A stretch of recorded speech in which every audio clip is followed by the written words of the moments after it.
Hey foodies, this is Chef Pete, and today we're going to continue our Chuck Wagon series for making recipes for your thrifty cooking ideas, okay?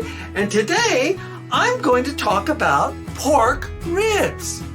And we are going to do the pork ribs, and we're going to do them in the pressure cooker here. Okay, and then after we do them in the pressure cooker, we're then going to take them out.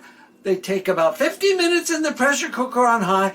Put them on our sheet and put the barbecue sauce and put them under the broiler. So this is a full off the bone ribs done with caramelizing the sauce, the barbecue sauce, on top of the ribs under the broiler. So you can barbecue not using a barbecue outside, but you can barbecue every day of the year in your kitchen, in the comfort of your warm home in the wintertime, and give your family a nice barbecue dinner, okay? With beans or coleslaw or potato salad or macaroni salad or whatever you like. Just a salad and some corn, and make everybody happy. So these will be perfectly cooked in the pressure cooker. The pressure cooker makes fall off boned. This is a cheating way to do it. You don't have to cook it in your oven for hours and hours and hours.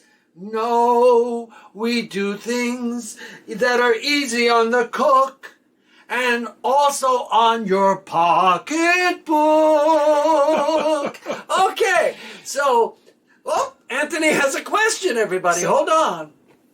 How do they cook in there? Do you put them in a bath of water? Or? Yes, I was going to explain this. In the pressure cooker, we're going to put a couple of cups of water at the bottom.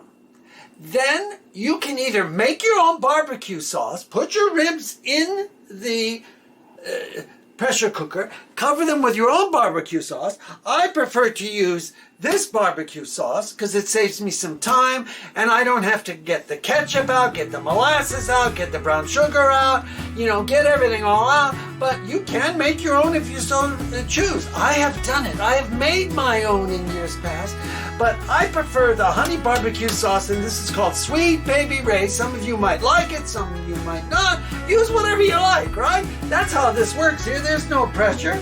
And it makes a caramelized glaze when you broil these after you pressure cook them. And you're pressure cooking them in the sauce, and then it gets into the meat. And what I'm going to show you now, Anthony's going to put us here are some ribs. And I've taken this is a St. Louis style rib. It's not a baby back rib. That's what I got at the store today. And so what you have here is maybe a little too much fat. You don't want the fat, you want the fat. Take off what you don't want too much of. Just take it off like I'm doing right now, or leave it on because the fat does have a lot of flavor. There we go. We'll take some off, and the same thing over here. We'll just tip him on the side like this and take our knife and just see how it just pulls right off? Look at that. The fat comes right off. Don't take it all off. You want some flavor. Okay? And just a little more over here. But these are nice meaty bones. I've got them set in twos and twos. And here's one more. One more. This is cut the St. Louis style, not the baby backs. If you like baby backs, get those. Normally I do, but this is all the store had this morning. So that's what we're using. So here we go. That's just that easy to do. So there we have it. I'm going to get these started up in the shorts and take you through how we make this simple, easy on the cook, easy on the pocketbook, easy on everything, so that you can enjoy your family as we like to do by cooking, eating, and enjoying here at Carpizzo's Kitchen. So remember, give this a try. I think you'll like it. Make whatever sides you like. I haven't decided what I'm going to do yet, but you know what? Anything goes, anything goes, anything goes on the Carpizzo Show. Oh!